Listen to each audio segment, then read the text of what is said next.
Welcome back to the channel. I got another update for you. So let's take a look and see what was done. I don't know if you can tell yet, but I got some gutters. So let's get up closer so you can see it.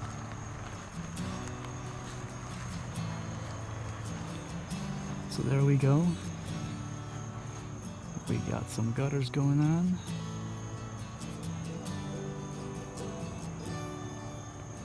Got the water situation for outside right there. Outlet's gonna be right there. I just gotta spray some foam into it. So more gutters.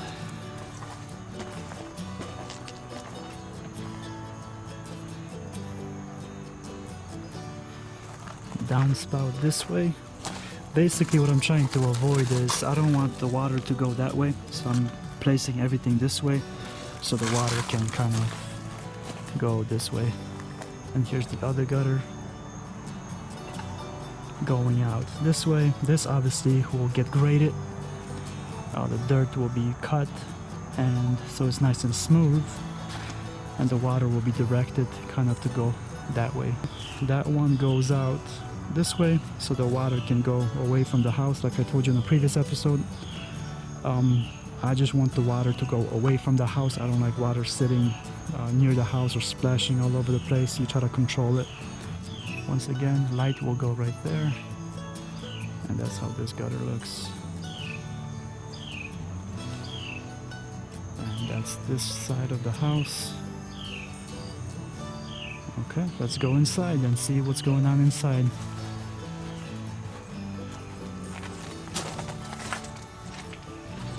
Yeah, I love these door handles. So here's my mess for the inside.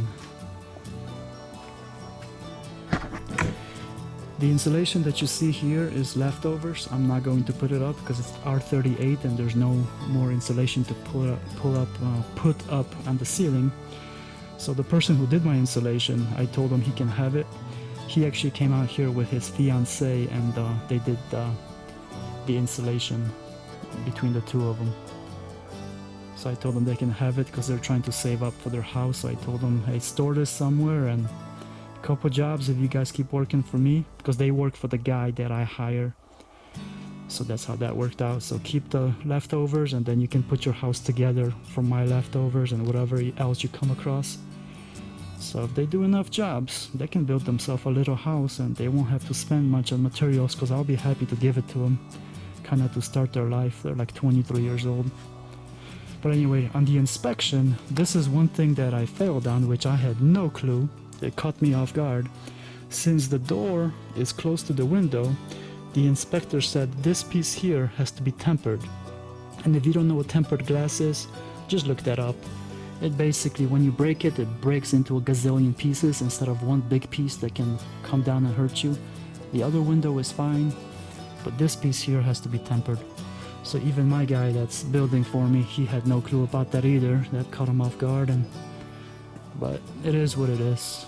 So there's always something that comes up. It's no big deal. We already spoke with the window company, and they're going to send us just the glass piece here, and we'll replace it. So that wall, as I think I told you about it, that's the bathroom on the other side. So that I insulated just for privacy. That is not code. You don't have to insulate interior walls if you don't want to at all. But I always try to do something extra in my homes. So just every house that I do has something a little bit extra that is above and beyond the building code. That's just how I like to do things. So if you're in that bathroom, you're gonna have some extra privacy. Plus the washer dryer's in that bathroom, so that cuts down on noise as well. I hung my light over there because now it's kind of dark in here. But see, the toilet's gonna sit right there, and then the vanity will be to the right of it. Got the shadow. So that's how the insulation looks from this side. And when we get to the bedroom, I'll show you something cool or interesting, how to do insulation. But they did a pretty good job. I usually do the insulation myself, but I take a long time because when my OCD kicks in, Like, see, I wouldn't have such a big gap over here, even though that's going to close up once you push the drywall up. It's not perfect, but it's pretty darn good. I'm actually happy with what they did. So they're nice people. And here, let me walk over here. See, that's the vent. There's a little damper in there, because usually when you vent stuff outside, it has to have a damper on it. So it kind of blocks the, well, you're not going to be able, oh, I guess you could see it. See, it kind of closes up.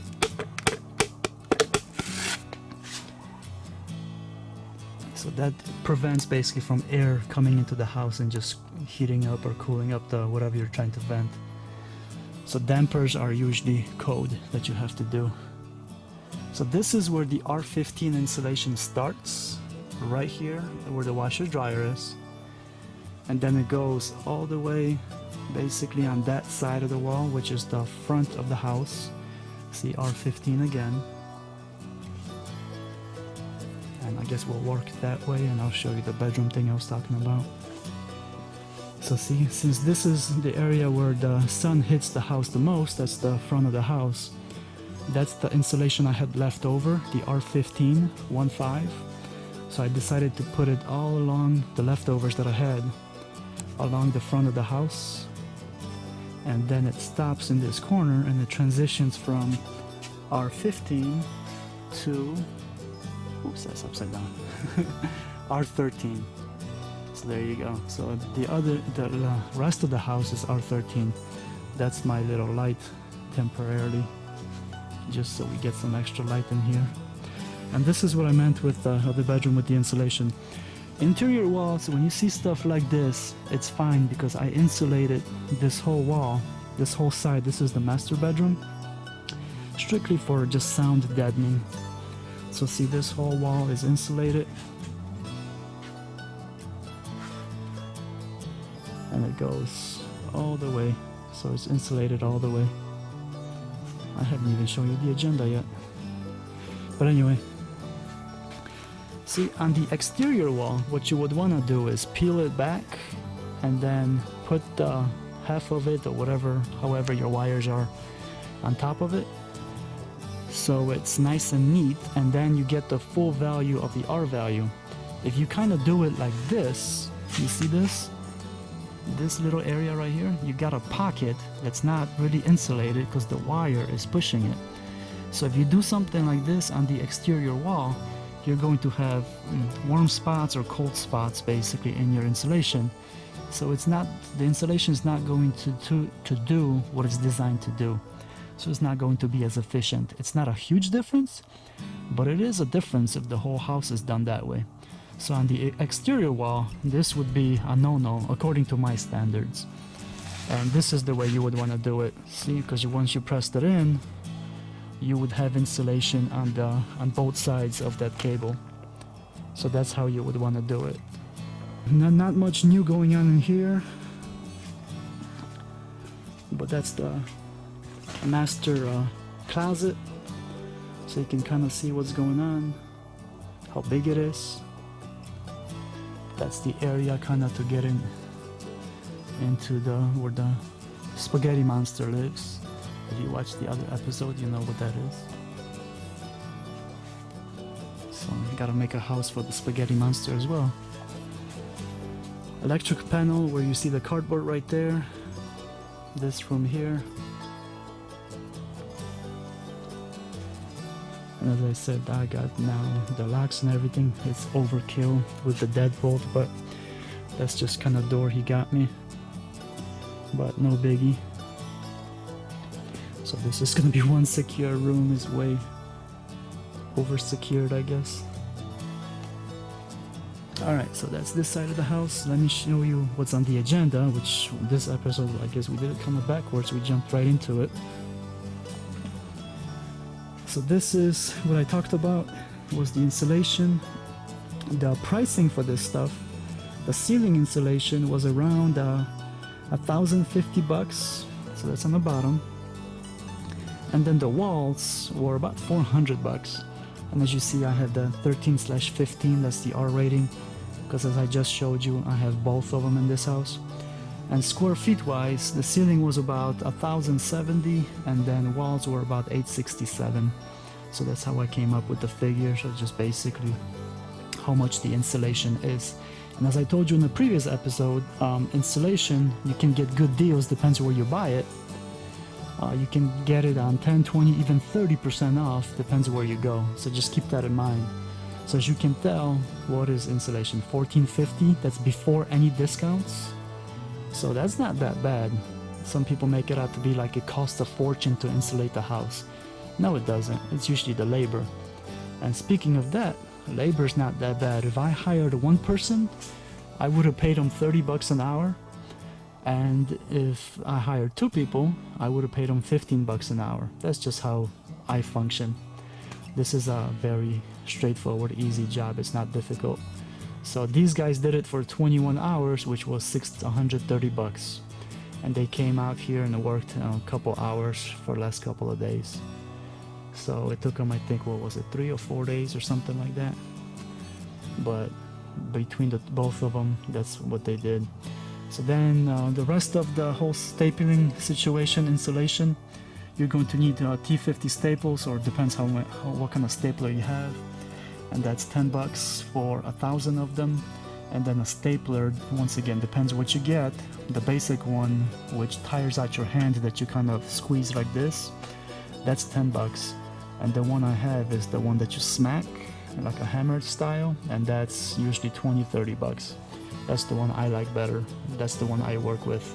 Because the one that you squeeze is just, if you do a house just strictly with that by yourself, your arm is gonna hurt. Your palm is gonna hurt actually like crazy.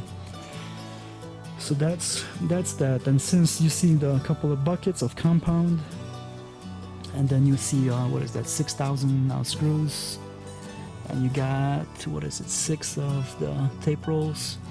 In the next episode, I'm going to give you a very specific breakdown of how much this stuff costs, the drywall situation. And as you can see, drywall here, there. They got some pieces. I guess they're gonna put that around the windows. I don't know exactly what their plan is, but that's what it looks like to me. And then the metal corners, which usually go like, they would go right here. If you're curious, if you got a magnet from your fridge, walk up to a corner of your house and put your magnet here and see if it sticks. And it should, because it should be metal. So that's basically that.